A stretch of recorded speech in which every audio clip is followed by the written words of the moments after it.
지난 한 주간 모두가 많이 불편하게 생활을 했을 것입니다. 지난주에 오전 예배만 드리고 저도 집으로 잠깐 들어갔는데 허전하고 허탈한 마음이 들었습니다. 다시 교회 와서 저녁까지 있었는데도 기분이 너무 이상했습니다.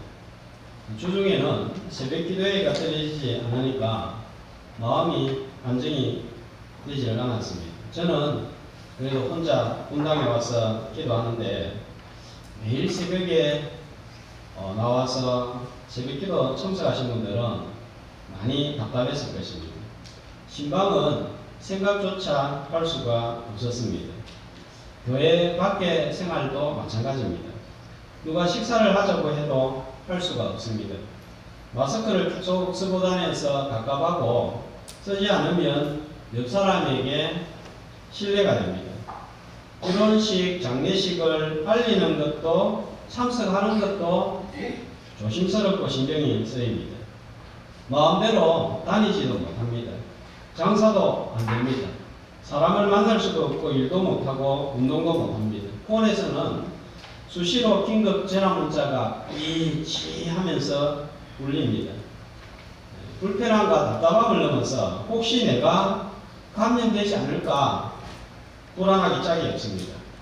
언제 내 주변까지 올까 하는 공포감도 있습니다. 세월호 때와는 다른 불안함과 공포감이 온 국민들의 마음을 사로잡고 있습니다. 텔레비전만 틀면 확진자 몇 명, 사망자 몇 명 추가될 때마다 도대체 언제까지 어디까지 갈 것인가 하는 두려움이 생깁니다. 노회 시차례 모임도 줄줄이 취소가 되고 연기가 되었습니다. 백화점이 문을 닫고 재래시장은 장사가 되지 않아서 파는 것보다 버리는 것이 더 많다고 합니다. 확진자가 한번 지나가면 병원 건물 다 폐쇄가 됩니다. 국가가 마비되어 가는 듯한 느낌을 받습니다. 이번 코로나 바이러스 사태를 보면서 여러 가지 감정과 생각들이 듭니다.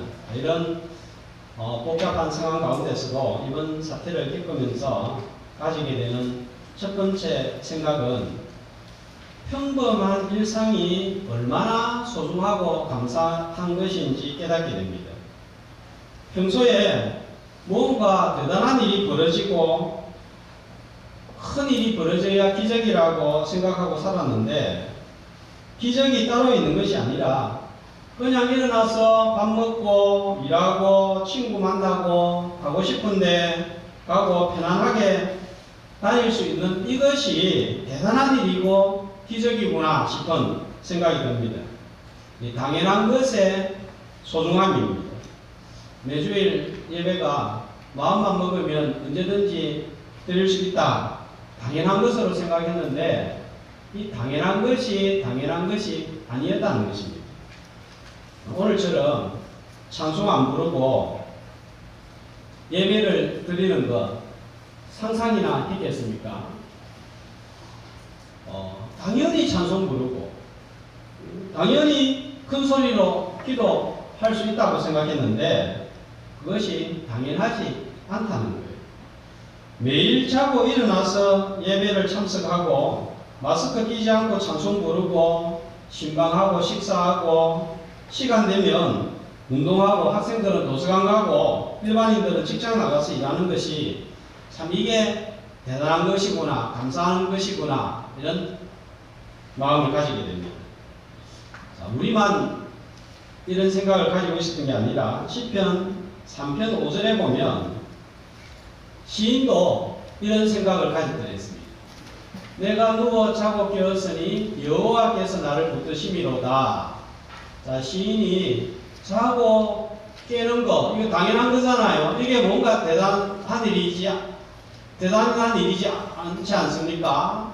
그런데 시인의 고백이 뭐예요? 자고 깨어나는 게 왜 그렇게 자고 깨어날 수 있다 그러는 거예요? 하나님께서 나를 붙들어 주셨기 때문에 어젯밤에 자고 일어났다 하는 것입니다. 자고 깨고 일어나는 것 아무 일도 아닌 것처럼 보입니다. 그런데 하나님이 붙들어 주지 아니하시면 자고 깨고 일어나는 거 할 수 없다. 이렇게 고백하고 있는 거예요. 주 은혜임을 하는 복음송 가사가 있습니다. 주 은혜 내게 있네. 그 은혜로 날 세우네. 세상 소망 다 사라져가도 주의 사랑은 끝이 없으니 살아가는 이 모든 순간이 주 은혜임을 나는 믿네. 이런 와중에도 오늘 예배 드리러 나온 것이 은혜이고 기적이고 감사한 것입니다. 하나님께서 나를 붙들어 주셨기 때문에 오늘 이 자리에 나온 줄로 믿습니다. 마스크를 쓰고 있지만 이 자리에 앉아 있는 것이 아직까지 하나님께서 나를 붙들어 주신 증거인 줄 알고 믿고 붙들어 주신 하나님께 감사하면서 앞으로도 붙들어 주실 하나님을 더욱 붙드는 저와 여러분이 되시기를 주님의 이름으로 축복합니다. 이렇게 큰 사태를 어떻게 바라보고 대응해야 할 것인가 말씀을 통해서 함께 나누고자 합니다. 어려운 질문을 하면서 한번 시작을 해보려고 합니다. 자, 이번 사태의 원인이 뭡니까? 왜 이런 일이 일어났죠? 세상 사람들은 전염병은 역사 이래로 발생하는 거 아닌가? 우연한 일이다. 그렇게 생각을 하고 말을 합니다. 또 어떤 사람들은 중국이 원인이다. 항상 중국이 문제다. 타인을 향하여 무망가하고 책임 전가도 합니다. 우리 기독교인들 중에서는 중국이 기독교를 심하게 핍박했기 때문이고 특별히 우한 지역에 더 핍박이 심했기 때문이다 하는 이야기도 합니다. 코로나 바이러스의 시발점이 박쥐로부터 비롯되었다 하는 주장이 있습니다. 중국 사람들이 날것을 잘 먹는데 박쥐를 잡아서 날것으로 잘 먹는다고 해요. 네, 여러분 박쥐를 살아있는 것을 날개를 찢고 먹는 이야기를 들으면 이야기만 들어도 소름이 끼치고 속이 이상해집니다. 자, 그래서 이에 대한 하나님의 징벌이다 이렇게 해석을 하기도 합니다. 어떤 영역에서는 그런 부분도 있는 것 같습니다. 전혀 근거가 없는 이야기는 아니지만 단순하게 죄에 대한 심판이다 이렇게 판단하는 것은 조심스럽습니다. 성경은 재앙의 원인을 죄에 대한 심판으로 여러 곳에서 말씀을 하고 있는 것은 사실입니다. 노아 홍수 심판, 소돔 고모라 심판, 죄에 대한 심판입니다. 전염병으로 심판한 예도 여러 곳에 나옵니다. 민수기 16장에 보면 이스라엘 백성들이 고라 자손의 일로 인해서 모세를 대적을 했을 때 14,700명이 연병으로 전염병으로 죽었습니다. 민수기 25장에서는 시딤에서 이스라엘 백성들의 음행 사건으로 24,000명이 전염병으로 죽었습니다. 사무엘하 24장 15절에 보면 다윗이 교만하여 인구조사를 했을 때 전염병으로 죽은 숫자가 몇 명입니까? 7만 명입니다. 자, 이건 하나님의 심판으로 말씀을 하고 있습니다. 그러나 전부 재앙이나 전염병을 죄에 대한 심판이다 이렇게 볼 수는 없습니다. 이런 재앙들은 미리 예고가 되었고 애굽에 내린 재앙은 애굽을 심판하기도 하지만 이스라엘 백성들을 구원하기 위한 것이기도 하였습니다. 역사적으로 죄에 대한 심판으로만 해석하기에는 설명되지 않는 사건들이 많이 있습니다. 1755년 11월 1일 아침 9시 40분 포르투갈의 수도 리스본에서 강도 9로 추정되는 대지진이 일어났습니다.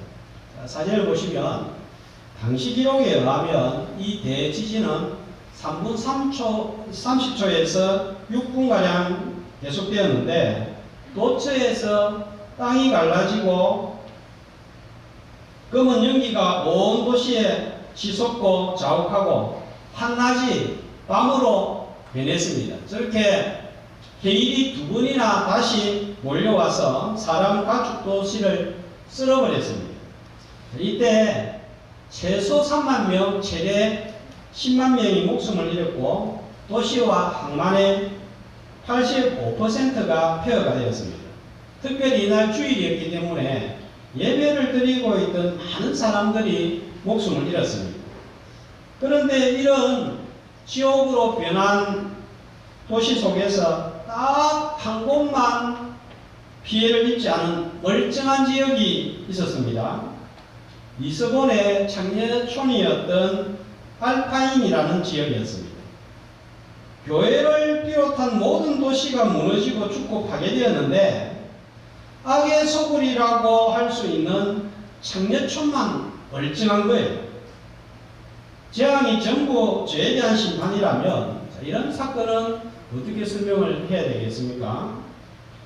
누가복음 13장 4절에 보면 예수님 당시에 망대가 무너져서 18명이 죽은 사건이 일어납니다. 자, 그때 예수님께서 뭐라고 말씀하십니까? 죽은 18명이 예루살렘에 거한 다른 모든 사람들보다 죄가 더 있는 줄 아느냐? 자, 이 사람들이 더 죄가 있어서 죽은 게 아니다 하는 것입니다. 죄에 대한 심판으로만 본다면 바이러스 감염자들이 다른 사람들보다 죄를 많이 지어서 감염되고 사망에 이르게 됩니까? 잘못 말하면 큰 상처를 주는 거예요. 감염자들 중에서는 우리보다도 훨씬 더 하나님을 신실하게 믿고 섬기는 분들도 있을 것입니다. 그렇다면 우리는 큰 재앙이나 이번 코로나 같은 사태를 어떻게 바라보아야 하겠습니까? 자, 오늘 말씀에는 좀 다른 시각을 제공하고 있습니다. 10절, 11절 말씀에 보면 말세에 일어나는 여러 가지 징조들에 대해서 언급하고 있습니다. 자, 10절 말씀을 보면 어떤 징조가 있죠? 민족이 민족을, 나라가 나라를 대적하여 일어나겠고, 어떤 징조예요? 전쟁입니다. 그 다음에 11절에 보면 곳곳에 큰 지진과 기근이 있고, 그 다음에 뭐가 있습니까? 전염병이 있습니다. 자, 이런 징조들은 어떤 징조라고 하고 있죠? 지진, 기근, 전염병을 가리켜서 어떤 징조들이라고요? 큰 징조들이다. 그냥 일반 사고하고 다른 거예요. 엄청난 피해를 주고 세상을 뒤엎어놓는 큰 사건이기 때문에 큰 징조라고 하고 있습니다. 자, 그러면 무엇에 대한 징조일까요? 하나님께서 세상을 심판하시기 전에 사인을 보내는 것입니다. 때로는 큰 징조로 큰 사인을 보내어서 하나님의 심판이 있을 것이다 경고하는 거예요. 사람이 어떻게 할 수 없는 천재지변도 있지만 사람의 죄와 욕심으로 인한 전쟁, 기근, 전염병도 있습니다. 자, 이런 재앙을 통해서 하나님께서는 때때로 인간의 연약성에 대하여 경고하십니다. 우주선을 쏘아보내고 하늘 꼭대기까지 높은 빌딩을 짓고 의학의 발달로 인해서 인간이 점점 발달하고 진화해서 신과 같은 존재가 될 것이라고 하는데 눈에 보이지 아니하는 작은 바이러스 하나도 감당하지 못하는 약하고 약한 존재가 사람이다. 사람은 사람이지 결코 신이 아니다. 아무리 문명이 문화가 과학이 발전해도 한 방에 무너질 수 있고 멸망할 수 있는 존재가 사람이고 이 세상이다. 자, 이런 메시지가 이 경고 속에 있지 않을까요? 그러므로 인간은 연약함을 인정하고 스스로 신이 될 수 없음을 알고 자신을 스스로 구원할 수 없음을 알고 전능자를 찾고 전능자를 바라보아라 하는 그런 경고입니다. 과학자들에 의하면 앞으로 태양은 100억 년 이상 존재하고 지구도 수십억 년 이상 존재할 것이라고 예측을 합니다. 그러나 한 번에 이 지구가 멸망할 수 있는 방법은 많습니다. 우리 눈에 보이지 않지만 지금 지구 주변에는 크고 작은 행성들이 막 돌아다니고 있어요. 왔다 갔다 하고 있습니다. 1908년 러시아에 지름 50m 되는 조그만 바위 행성이 하나 떨어졌는데 TNT 500만 톤이 폭발하는 위력이 발생을 했다고 합니다. 주변이 쑥대밭이 되고 집이 건물이 다 무너졌습니다. 현재 지름이 100m 이상 되는 행성들이 여러 개가 날아다니고 있습니다. 그 중에 하나라도 궤도를 이탈해서 지구와 충돌을 하게 된다면 이 세상이 어떻게 될지 모릅니다. 멸망하지는 않는다고 하더라도 지금의 바이러스와는 비교가 되지 않는 대재앙이 초래할 것입니다. 이런 재앙은 결코 사람의 힘으로 막을 수가 없는 거예요. 한 방에 끝장이 날 수가 있습니다. 하나님의 손에는 세상을 멸망시킬 수 있는 셀 수 없는 도구와 방법이 들려져 있습니다. 그러니까 최후 심판날에는 하나님이 마음을 먹고 심판할 때는 아무도 견딜 수가 없다는 거예요. 하나님 없이는 우리의 연약함을 어떤 것도 누구도 보장할 수가 없다는 것입니다. 하나님의 보호의 손이 우리를 지금 붙들고 있으니까 괜찮은 거예요. 그런데 이 하나님의 보호의 손이 떠나는 순간 내일을 보장할 수 없는 거예요. 저와 여러분도 내일 어떻게 될지 모르는 거예요. 우리의 연약함을 인정하고 하나님의 능하신 손 아래에서 겸손함으로 더욱 주님을 붙드는 저와 여러분이 되시기를 주님의 이름으로 축복합니다. 이렇게 말씀을 드리면 이 말씀은 예수님께서 2000년 전에 하신 말씀인데 지금까지 수천 번도 더 재앙이 임했는데 도대체 언제가 말세입니까? 늘 말세다 말세다 이렇게 이야기하는데 또 이 재앙이 지나가고 나면 말세다 하는 소리는 쏙 들어가 버리는데 언제가 말세입니까? 이렇게 말하고 생각하는 분들이 있을 거예요. 그래서 경고라고 하는 거예요.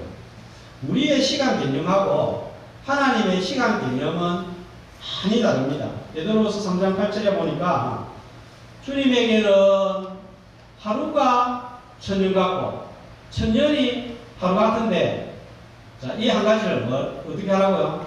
잊어버리지 말라는 거예요. 우리 시간 개념으로 천년은 무지무지하게 깁니다. 2000년은 영혼같이 느껴집니다. 그러나 천년이 하나님에게는 하루가 될 수 있고 내일이 하나님에게는 2000년이 될 수가 있는 거예요. 예상치도 못한 바이러스로 온 세상이 불벌 뜨는 것처럼 심판은 언제든지 임할 수가 있다는 거예요. 그렇다면 하나님이 지금 당장 심판을 하지 않는 이유는 뭡니까? 지금 최후 심판을 하면 안타까운 사람들이 너무 많은 거예요. 지금 죽어야 될 사람들이 너무 많은 거예요. 나의 자녀, 나의 남편, 가족 중에 즉시 심판받을 사람이 너무 많습니다. 베드로서 3장 9절은 왜 하나님께서 심판을 빨리 하시지 않는지 이렇게 말씀을 하고 있는 거예요. 자, 주의 약속은 주님이 다시 오시겠다고 하신 약속은 어떤 사람들은 오신다 하더니 안 오시는 거 보니까 재림은 심판은 없다. 그런데 뭐라고 말씀합니까? 주님이 참는 이유는 한 사람이라도 더 구원하기 위해서 이 심판을 연기를 하고 있는 거예요. 한 사람이라도 더 건지기 원하시는 안타까워하는 하나님의 마음이 있는 거예요. 심판이 없는 것이 아니라 기회를 주시면서 하나님께서 연기를 하고 있습니다. 대신에 인간의 죄로 인하여서 일어난 재앙을 통하여서 주님은 내일이라도 언제든지 오실 수 있다. 멸망은 한순간에 일어날 수 있다. 이렇게 경고하고 있습니다. 이 경고의 음성에 귀를 기울이고 가족, 친지, 이웃 중에 한 명이라도 더 구원의 방주에 태울 수 있기를 주님의 이름으로 소망합니다. 자, 그렇다면 이런 사태 가운데서 이런 사태를 바라보면서 우리가 어떻게 살아가야 되겠습니까? 어떻게 대응을 해야 되겠습니까? 첫 번째로 내일이라도 주님이 오실 것처럼 생각하고 주님 앞에 설 준비를 하고 살아야 됩니다. 마태복음 24장 42절은 뭐라고 말씀하고 있습니까? 어느 날에 주님이 임할지 모른다. 자, 그렇기 때문에 깨어 있어라 하는 것입니다. 우리가 예수님 믿고 다음 예수님 다시 오실 것이고 세상을 심판하실 것이다. 이거 믿습니까? 안 믿습니까? 근데 언제 일어날 거라고 생각합니까? 저도 생활하면서 예수님이 내가 살아있을 때는 안 올 것 같아요. 제가 죽고 난 다음에 한 몇백 년 지나면 오실까? 이런 생각이 듭니다. 근데 이런 큰 재앙을 만나면 무서움이 생기는 거예요. 내일 주님이 오시게 된다면 어떻게 될까? 오늘 내가 살아있는 것은 하나님의 은혜로 사는 것입니다. 나를 보호하고 있는 하나님의 손이 거두어지면 누구도 안전을 보장받을 수가 없는 거예요. 그러니까 내일 주님이 오신다.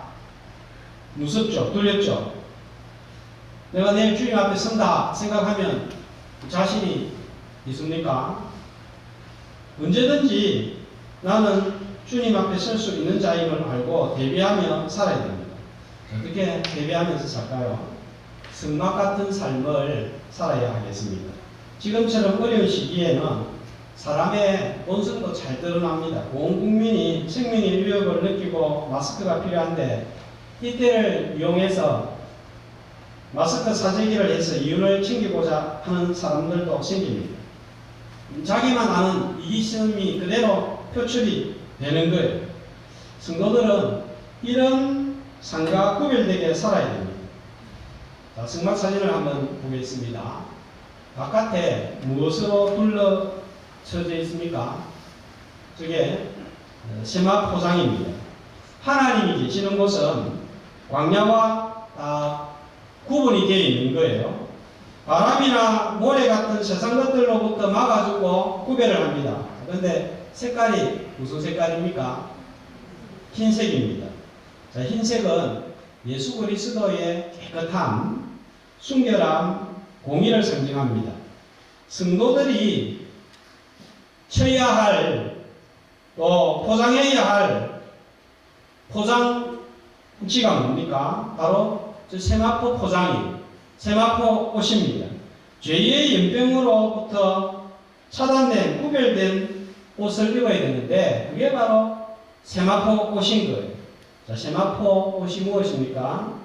요한계시록 19장 8절에는 세마포 옷은 뭐라고 합니까? 성도들의 옳은 행실, 주님의 공의를 닮아서 깨끗하게 사는 것입니다.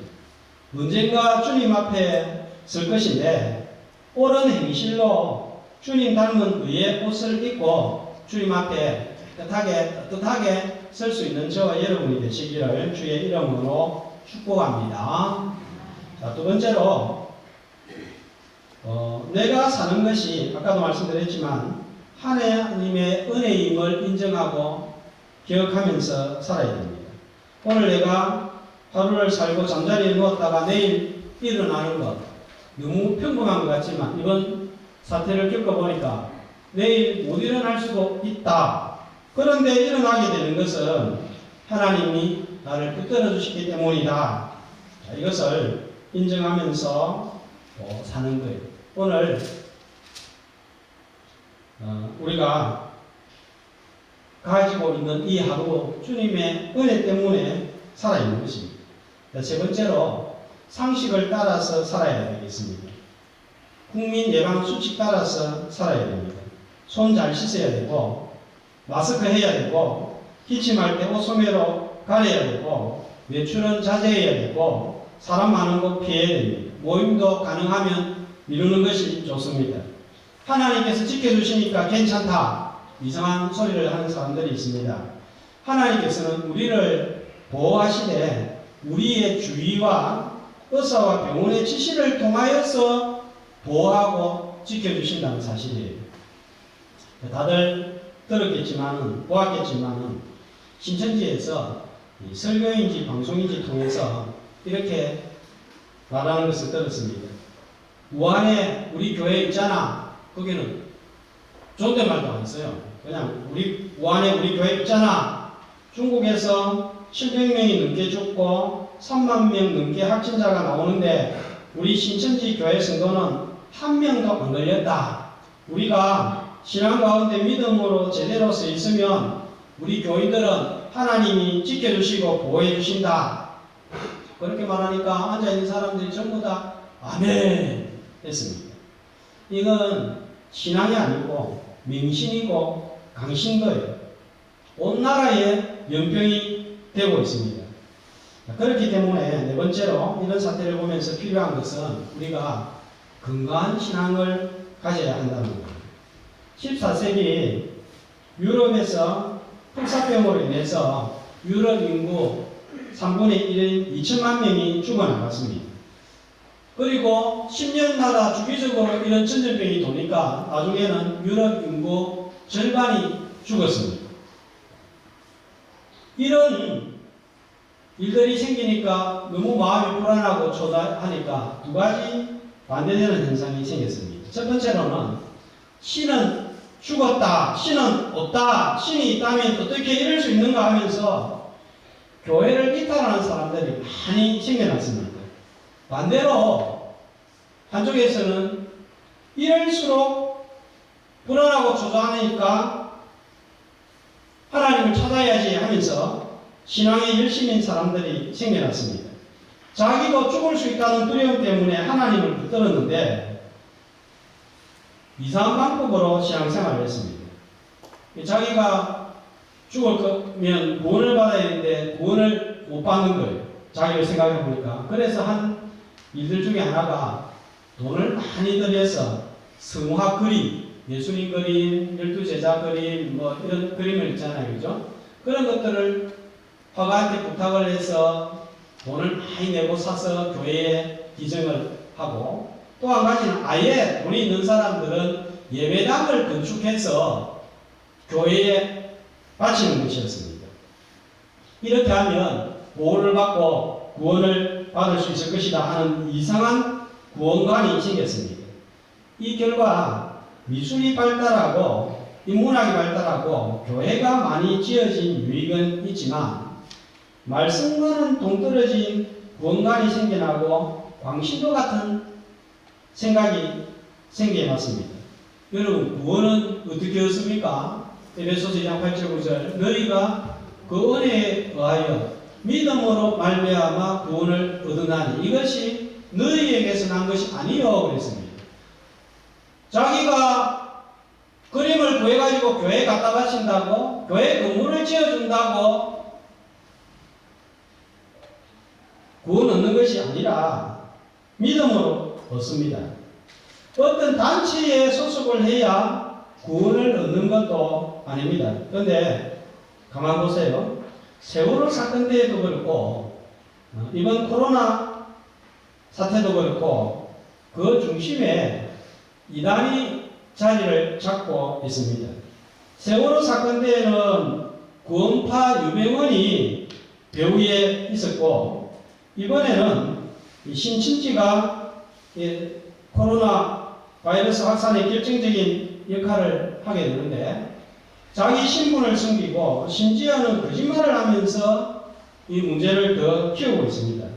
그런데도 이들은 전부 자신들은 하나님 잘 믿고 있다고 확신을 하고 자기들 외에는 가짜라고 믿고 있습니다. 또 어떤 사람들은 밖에서 모여서 기도하면 바이러스가 감염되지 않는다고 전염되지 않는다고 하면서 그렇게 반대를 하는데도 집회를 하고 있습니다. 둘 다 비슷한 점이 있는 거예요. 자기 복음, 자기 확신, 자기 만족 신앙입니다. 짝퉁입니다. 말씀에 근거하지 아니하고 세대를 따라서 세태를 따라서 자기 생각으로 하는 거예요. 이럴 때일수록 말씀에 근거한 믿음 생활. 예수 믿는데 이전에 어떤 목사님이 별스럽게 믿지 말라 하는 이야기를 하는 걸 들었어요. 별스럽게 뭘 해야 잘 믿는 줄 알고 하는데 어떻게 잘 믿는 겁니까? 매일 말씀으로 매일 성경 가지고 본문을 따라서 보고 그 말씀 따라서 신앙생활을 하고 주님 믿고 동행하고 말씀 따라서 가는 거예요. 예배 참석 잘하고 그렇게 하는 거예요. 그렇게 하면 되는데 뭔가 별스럽게 믿으려고 하다가 2단이 되고 3단이 되고 4단이 되고 그렇습니다. 말씀에 근거한 믿음 생활하는 우리 다대교회 성도들이 되시기를 축복합니다. 마지막으로 제일 중요한 것은 기도해야 합니다. 무엇을 위해서 기도해야 할까요? 주보 오면에 보면 공동 기도 제목이 나와 있습니다. 코로나 바이러스 사태가 빨리 가라앉고 일상으로 되돌아갈 수 있도록 이 사람이 어떻게 지금 막을 수 있는 방법이 없습니다. 하나님이 긍휼을 베풀어 주시도록 기도해야 됩니다. 일선에서 앞장서고 일하는 정부와 의료진을 위해서 기도해야 되겠습니다. 목숨을 걸고 잠도 자지 못하고 일하는 의료진들 너무 수고가 많잖아요. 사진을 한번 보시면 아마 다들 보셨을 텐데 하나 일하다가 피곤했으면 의자에 잠깐 앉았는데 저렇게 졸고 있습니다. 자, 이런 분들이 많습니다. 자, 이런 분들을 위해서 기도해야 되겠고 날벼락 같은 일을 당한 확진자들의 치료와 고통받는 가족들을 위하여서 기도해야 되겠습니다. 자, 사진을 넘어가고요. 또 교회의 예배와 기도의 모든 활동이 원래대로 회복되고 또 정상적으로 돌아올 수 있도록